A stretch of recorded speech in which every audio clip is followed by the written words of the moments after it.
Dungeons and architecture was an amazing area to work with. With the Warcraft world, you were never really in a lot of the Blizzard games, you never really got to enter the world. You were never able to go inside of the city and adventure within the tavern. And it was exciting to work with the team and actually entering the world, opening that door to that crypt and going into that temple and seeing this whole new world in there. And we had a lot of freedom involved in that, and a lot of the artists got to really use their imaginations and pull from things that didn't exist before, and were able to mesh that into the world. And it was really exciting to see this whole other world, part of Warcraft that people haven't seen before, and that was truly amazing to see. It was really exciting to see each city come online. I think everyone was really excited to see, what the next city is going to look like, because they're all so different. The Dead Mines really set the bar for the rest of the dungeons and the interiors. It's not just an area you just go in now and kill some stuff. I mean, there's all kinds of little interactive elements to it, almost like stories unfold as you dig deeper into it. All of a sudden, these miners look a little weirder than you were suspecting, and all. I don't want to give it away or anything, but when you get to the bottom and you get to the final boss or whatever, I mean, it's just its own little epic journey that who knows how many hours it'll take you to get through. We've never done this before. This is a totally new area for Blizzard. I know this type of game is too, but I just wanted to really say that artists that worked on this particular area, the dungeons and the cities, just did an amazing job. And early on, they went through a lot of trials and things like that, and they really came through. They really did a great job, and we really appreciate it. We had so much Warcraft history to draw from, and so again, this was our first opportunity to translate something from the real-time strategy game to the role-playing game. So something as simple as the blacksmith structure or the human farm.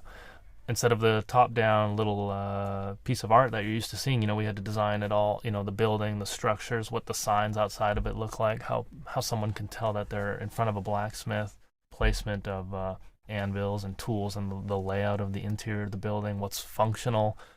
What they were able to do and the illusion they were able to create with just the flat walls and just what they were able to paint and the colors and the lighting and maximizing their assets. There probably wasn't a day that people, saw the work that they were doing and just couldn't believe that they were getting it to look like that in our engine. That team actually pushed the rest of the art staff too. The dungeon team really just did some amazing work, and the rest of the team would see that and push to be at that level. And I remember some of the first stuff that came through that group. It was stunning. I was like, wow, that is the Warcraft style. I mean, they nailed it. It was a great job. Yeah, that's good stuff. The artists really push each other, to do better, and everyone thrives off that and thrives off each other. There's a lot of history there. There is a lot of depth, and the team worked very closely with Chris Metzen and other people in the company to make sure that these elements are tried and true, and they actually took those ideas and ran with them, and they've done just an amazing job.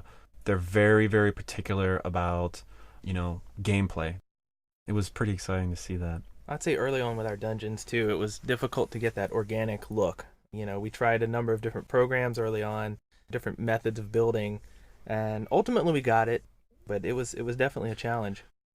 We spent some time trying to determine what the size of the city was going to be. I mean, we didn't know how big a city should be. I mean, are people going to get lost? What's a good size? What feels right without getting lost but doesn't feel too small? And it's still epic and exciting to venture into and stuff. Yeah. And I think in the end, they ended up putting dungeons and little instance areas where people would actually have to go to a city to fight and stuff like that. So, they have more of a function than just this is where you go to sell your items or buy your goods.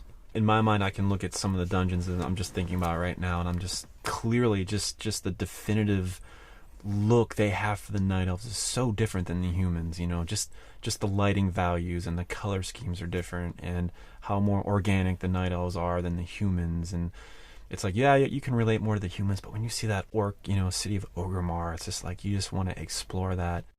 If you go into Stormwind, the opening gate is huge and oversized. You cross the bridge; it's lined with all the heroes. There were concepts for it, and then it was built and put in the game, and tried to just hit you over the head. Make it memorable, make the silhouette of the parapets and the towers, and really striking and resemble the race.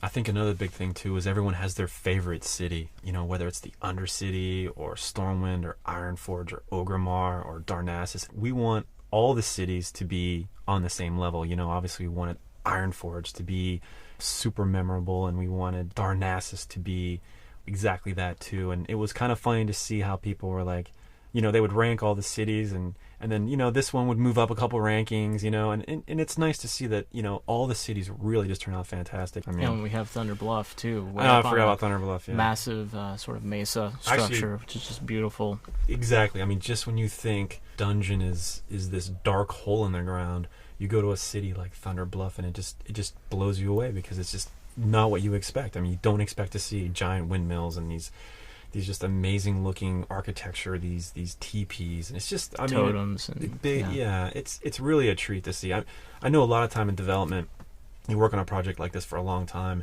and you're so close to it, you don't really appreciate it as much because you're just so close to it. But with this project, it's like every once in a while you see something that just really inspires you, and the team really worked hard, and some of this stuff is just so memorable. I think it was kind of neat too, because each city would set the bar a little bit more. Ironforge would get created, and they would say, "Wow, that's amazing.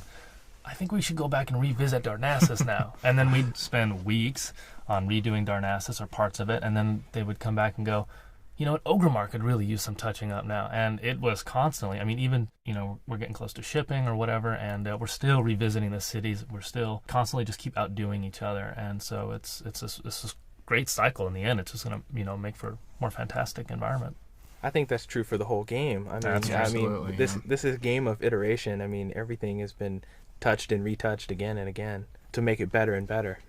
This world has always been sort of divided by the Alliance and the Horde. You've always had the orcs and the humans clashing together, and now, as the franchise grows, we have more and more races that are becoming involved with the conflict and taking sides. So we really wanted to get across that this world, sort of the world itself, felt divided, that within the Alliance lands you got a lot more of sort of a lush, beautiful forest and valleys, fields, jungles.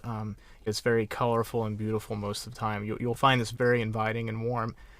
As opposed to that, you'll run through the Horde lands, and you'll find that there's this very desolate theme of sand and rock and just brushy barrens, and they're even named as such. You have the Thousand Needles and the Barrens, and yeah, I mean, we even like to the names themselves, we really push sort of that flavor. It's just a very overall theme. I think anyone's really going to pick up on that as soon as they decide to play Alliance or Horde. They're going to see a very big contrast. I think of the Alliance, you think of lush and green. You think of the Horde and orcs, you think of dusty red and orange, and that's to make each region of the world just exceptionally iconic.